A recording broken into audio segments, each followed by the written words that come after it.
Hello friends, નમસ્કાર. આજે આપણે ધોરણ 9 વિષય સામાજિક વિજ્ઞાન પ્રકરણ 18 વન્યજીવન એમાં વન્યજીવ સંરક્ષણના ઉપાયો અને વન્યજીવ સંરક્ષણ માટે લેવાયેલા પગલાંનો અભ્યાસ કરીશું. સૌપ્રથમ આપણે જોઈએ વન્યજીવ સંરક્ષણના ઉપાયો. તો પ્રથમ છે કે જંગલ વિસ્તારોની જાળવણી કરી તેમાં ઉત્તરોત્તર સતત વધારો કરવા માટે લાંબા ગાળાનું ચુસ્ત આયોજન હાથ ધરવું જોઈએ. એટલે કે જંગલોનું છેદન થતાં, વૃક્ષોનું છેદન થતાં અટકાવવું જોઈએ અને જંગલ વિસ્તારોની જાળવણી થવી જોઈએ. અને જંગલ વિસ્તારમાં સતત વધારો કરવા માટે લાંબા ગાળાનું આયોજન કરવું જોઈએ. ત્યારબાદ છે જંગલ વિસ્તારો અને વન્યજીવોના સંરક્ષણાર્થે વધારે સખત કાયદાકીય જોગવાઈઓ અને ચુસ્ત અમલીકરણ માટે આપણે સૌએ પ્રતિબદ્ધ થવું પડશે. એટલે કે વન્યજીવોના શિકાર પર પ્રતિબંધ મૂકવો જોઈએ અને તે માટે વિવિધ કાયદાકીય જોગવાઈઓ અને કડક પગલાંઓ લેવાવા જોઈએ અને તેનો ચુસ્તપણે અમલ થવો જોઈએ અને એના માટે આપણે સૌએ પ્રતિબદ્ધ થવું જોઈએ. ત્યારબાદ છે વિવિધ સામાજિક સ્વૈચ્છિક સંગઠનોએ આ બાબતને ટોચની અગ્રતાએ ગણી જનજાગૃતિ કાર્યક્રમો યોજવા જોઈએ. એટલે કે વિવિધ વન્યજીવોના સંરક્ષણ માટે વિવિધ દિવસોની ઉજવણી કરવી જોઈએ, રેલીઓ કાઢવી જોઈએ તેમજ લોકોમાં આ વન્યજીવોના સંરક્ષણ માટે જાગૃતિ ફેલાય તે માટેના કાર્યક્રમો યોજાવા જોઈએ. શાળાઓમાં શીખવાતા પાઠ્યક્રમોમાં આ સમસ્યાની વિગતો સમાવીને ભાવિ નાગરિકોને જાગૃત કરવા જોઈએ. એટલે કે આ વન્યજીવો આજે લુપ્ત થઈ રહ્યા છે એની સમસ્યા વિદ્યાર્થીઓને જણાવવી જોઈએ અને શાળાના પાઠ્યક્રમોમાં પણ તેનો સમાવેશ કરવો જોઈએ જેથી વિદ્યાર્થીઓ તે બાબતને સમજી શકે અને આજનો વિદ્યાર્થી એ આવતીકાલનો નાગરિક છે, આથી એ જાગૃત બની શકે. ત્યારબાદ છે કોઈ વિકાસ યોજનાના અમલીકરણ પૂર્વે તેની પર્યાવરણીય અને જીવસૃષ્ટિ પર પડનારી વિવિધ અસરો તપાસવી જોઈએ. દાખલા તરીકે સડક યોજના, બંધ યોજના જેવી યોજનાઓના અમલીકરણ કરતાં પહેલાં તેની પર્યાવરણ પર શું અસર થશે અને વન્યજીવો પર શું અસર પડશે તેની આગળથી તપાસ કરવી જોઈએ. ત્યારબાદ જ કોઈ પણ યોજનાનો અમલ થવો જોઈએ. જંગલ વિસ્તારની બહાર આવેલા મોટા વૃક્ષો કપાતા અટકાવવા જોઈએ તેમજ તેના પોલાણો અને ડાળખીઓ અનેક પક્ષીના માળા બનાવવાનું સ્થાન હોય છે. યાયાવર અને જળાશ્રયી એટલે કે જળ કાંઠે વસતા પક્ષીઓને જરૂરી પરિવેશ એટલે કે જરૂરી જગ્યા, તળાવો, ખેતર સેઢાની તળાવડી કે જળ પ્લાવિત વિસ્તારની જાળવણી કરવી જોઈએ. આપણે આગળ જોયું એ મુજબ કે આપણા દેશમાં અનેક યાયાવર પક્ષીઓ એટલે કે પ્રવાસી પક્ષીઓ શિયાળા દરમિયાન આવે છે તેમજ જળ કાંઠે વસતા એટલે કે જળમાં વસતા પક્ષીઓને જરૂરી તળાવો તેમજ તળાવડી જેવા વિસ્તારોની જાળવણી કરવી જોઈએ જેથી આ વન્યજીવ સૃષ્ટિને પાણીની તંગી ન પડે. ત્યારબાદ જોઈએ તો ખેતી ક્ષેત્રે વપરાતા જંતુનાશકોને બદલે જૈવિક કીટનાશકોનો પ્રચાર અને વપરાશ વધારવો જોઈએ. આજે આપણે જોઈએ તો જૈવિક ખાતરને બદલે ખૂબ મોટા પ્રમાણમાં જંતુનાશક દવાઓનો ઝેરી દવાઓનો છંટકાવ કરવામાં આવે છે અને તેને પરિણામે પણ વન્યજીવોનો જીવ જોખમમાં મુકાય છે. આથી આ જંતુનાશક દવાઓને બદલે જૈવિક કીટનાશકોનો પ્રચાર અને તેનો વપરાશ વધવો જોઈએ. પ્રદૂષણ ઘટાડવા અંગે સક્રિયપણે કામગીરીની તાતી જરૂરિયાત છે. દિવસે ને દિવસે આપણે જોઈએ તો પ્રદૂષણ વધતું જાય છે. આ પ્રદૂષણ ઘટાડવા માટે પણ જરૂરી પગલાં લેવા જોઈએ. જંગલોના દાવાનળને પહોંચી વળવા પેટ્રોલિંગ અને સાવચેતીનું આગોતરું આયોજન કરવું જોઈએ. એટલે કે જંગલોમાં આગ ન લાગે તે માટે પણ અગાઉથી આયોજન કરવું જોઈએ. હવે આપણે જોઈએ કે વન્યજીવ સંરક્ષણ માટે કયા કયા પગલાઓ લેવામાં આવ્યા છે, એટલે કે વન્યજીવોને બચાવવા માટે તેમજ તેમના રક્ષણ માટે લેવાયેલા પગલાં. તો આપણા દેશમાં પરાપૂર્વથી જ વન્યજીવોના સંરક્ષણના કાયદા થતા આવ્યા છે. મૌર્ય યુગના મહારાજ રાજા અશોકના સમયમાં વન્યજીવોના સંરક્ષણાર્થે કાયદા બનાવાયા હતા. એટલે પહેલાંના સમયથી જ, પૂર્વજોના સમયથી જ આપણા દેશમાં વન્યજીવોના સંરક્ષણ માટે વિવિધ કાયદાઓ ઘડવામાં આવે છે. તેનું ઉદાહરણ આપણે જોઈ શકીએ છીએ કે મૌર્ય યુગના મહારાજ રાજા અશોકના સમયમાં પણ આ વન્યજીવોના સંરક્ષણ માટે કાયદા બનાવાયા હતા. આપણે ત્યાં નાગરિકોની મૂળભૂત ફરજો અને રાજનીતિના માર્ગદર્શક સિદ્ધાંતોમાં પણ આ અંગેની વિગતો સામેલ છે, જેથી દરેક નાગરિક પોતાની ફરજ સમજીને વન્યજીવોનું સંરક્ષણ થાય તે માટે પગલાં ભરી શકે. ત્યારબાદ ભારતીય વન્યજીવ બોર્ડની ભલામણ અનુસાર સંસદે વન્યજીવ સુરક્ષા અધિનિયમ બનાવ્યો છે.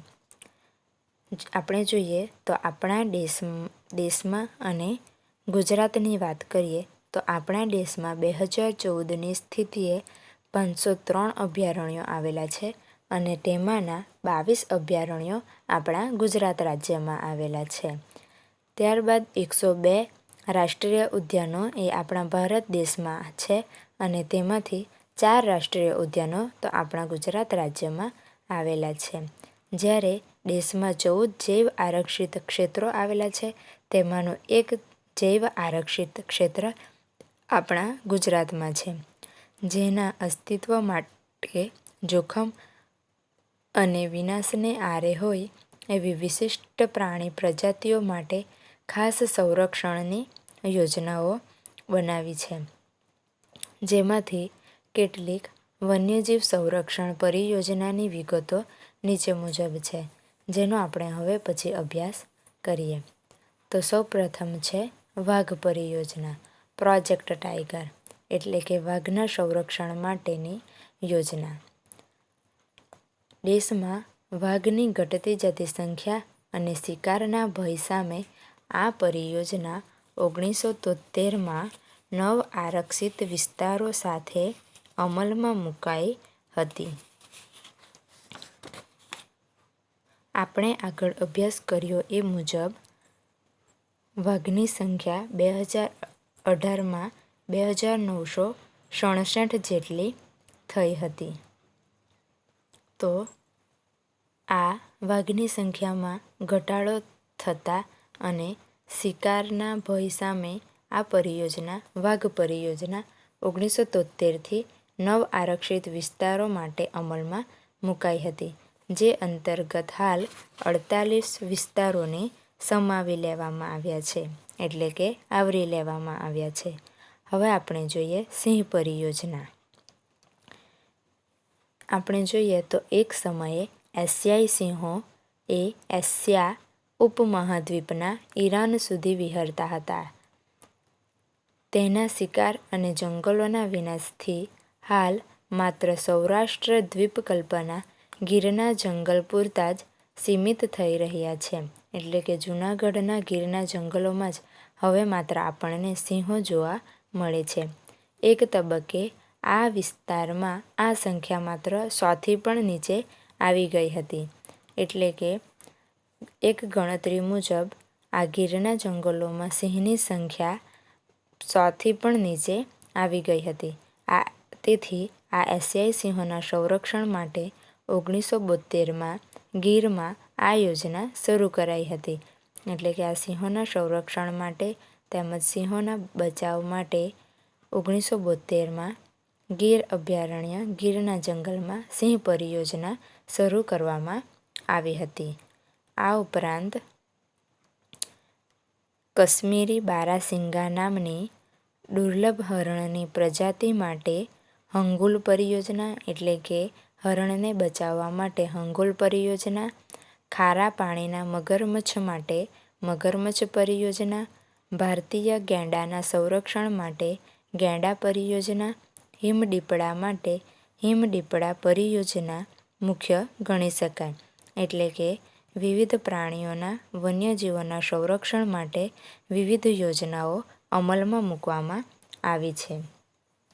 વન્યજીવ સૃષ્ટિના બચાવ અને સંરક્ષણ માટે સમાજ અને સરકાર દ્વારા દૃઢ ઈચ્છા દાખવીને સાચી દિશામાં પગલાં ભરાય તો વન્યજીવ સંરક્ષણ શક્ય છે. એટલે કે વન્યજીવોનું સંરક્ષણ થઈ શકે એમ છે, પરંતુ તે માટે સમાજ અને સરકાર દ્વારા સાચી દિશામાં પગલાં લેવા અનિવાર્ય છે. વિકાસની સાથે સાથે પર્યાવરણના જતનનો મંત્ર સિદ્ધ કરવા આપણે સૌ પ્રતિજ્ઞાબદ્ધ થઈ પ્રયાસો કરવા પડશે. એટલે કે દેશના વિકાસની સાથે એટલે કે માત્ર વિકાસને જ ધ્યાનમાં નહીં લેતા પર્યાવરણને પણ એટલે કે પર્યાવરણના જતનને પણ મહત્ત્વ આપવું જોઈએ અને તે માટે આપણે પ્રતિજ્ઞાબદ્ધ થઈને યોગ્ય પ્રયત્નો કરવા પડશે. હવે આપણે જોઈએ કે ગુજરાતના રાષ્ટ્રીય ઉદ્યાનો એટલે કે ગુજરાતમાં આવેલા રાષ્ટ્રીય ઉદ્યાનો, તેની સ્થાપના, તેનો વિસ્તાર, જે તે રાષ્ટ્રીય ઉદ્યાન કયા જિલ્લામાં આવેલ છે તેમજ ત્યાં મુખ્ય કયા પ્રાણીઓ જોવા મળે છે તેનો અભ્યાસ કરીશું.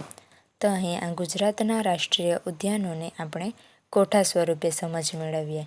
એમાં રાષ્ટ્રીય ઉદ્યાનનું નામ આપેલ છે, ત્યારબાદ જે તે રાષ્ટ્રીય ઉદ્યાનની સ્થાપના, તેનો વિસ્તાર એટલે કે તે કેટલા ચોરસ કિલોમીટરના વિસ્તારમાં આવેલ છે, ત્યારબાદ જે તે અભયારણ્ય રાષ્ટ્રીય ઉદ્યાન કયા જિલ્લામાં આવેલ છે તેમજ ત્યાંના મુખ્ય પ્રાણીઓ કયા કયા છે એનો અભ્યાસ કરીશું.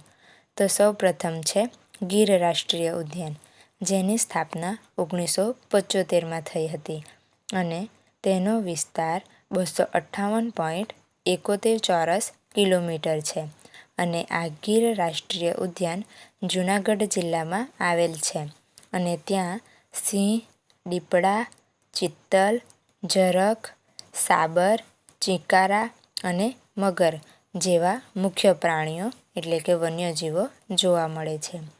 ત્યારબાદ બીજું છે કાળિયાર રાષ્ટ્રીય ઉદ્યાન. તો આપણે જાણીએ છીએ કે કાળિયાર રાષ્ટ્રીય ઉદ્યાન એ કાળિયાર નામના પશુ માટે જાણીતું છે, જેની સ્થાપના 1976માં થઈ હતી અને તે 84.8 ચોરસ કિલોમીટરના વિસ્તારમાં આવેલ છે અને આ કાળિયાર રાષ્ટ્રીય ઉદ્યાન ભાવનગર જિલ્લામાં આવેલ છે અને ત્યાં કાળિયાર, વરુ, ખડમોર, ગોરડ જેવા પ્રાણીઓ એટલે કે વન્યજીવો અસ્તિત્વ ધરાવે છે. ત્યારબાદ ત્રીજું છે વાંસદા રાષ્ટ્રીય ઉદ્યાન, જેની સ્થાપના 1979માં થઈ હતી અને તે 23.99 ચોરસ કિલોમીટરના વિસ્તારમાં ફેલાયેલ છે. આ વાંસદા રાષ્ટ્રીય ઉદ્યાન એ નવસારી જિલ્લામાં આવેલ છે અને ત્યાં મુખ્ય પ્રાણીઓમાં દીપડા, ઝરખ, ચિત્તલ અને ચોસિંગા એ મુખ્ય પ્રાણીઓ જોવા મળે છે. ત્યારબાદ છે દરિયાઈ રાષ્ટ્રીય ઉદ્યાન, જેની સ્થાપના 1982માં થઈ હતી અને તે 162.89 ચોરસ કિલોમીટરના વિસ્તારમાં ફેલાયેલ છે અને તે જામનગર જિલ્લામાં આવેલ છે એટલે કે કચ્છનો અખાત ત્યાં જામનગરમાં આવેલ છે. ત્યાં સમુદ્રી ઘોડા, કોરલ, જેલીફિશ, ઓક્ટોપસ, ડોલ્ફિન તેમજ ડુંગાર જેવી માછલીઓ વિવિધ પ્રકારની માછલીઓ જોવા મળે છે. તો મિત્રો, આજે આપણે વન્યજીવ સંરક્ષણના ઉપાયો, વન્યજીવ સંરક્ષણ માટે લેવાયેલ પગલાઓ તેમજ આ વન્યજીવોના સંરક્ષણની વિવિધ પરિયોજનાઓ તેમજ ગુજરાતના રાષ્ટ્રીય ઉદ્યાનો, તેમની સ્થાપના, વિસ્તાર, જિલ્લો, મુખ્ય પ્રાણીઓનો અભ્યાસ કર્યો. Thank you friends.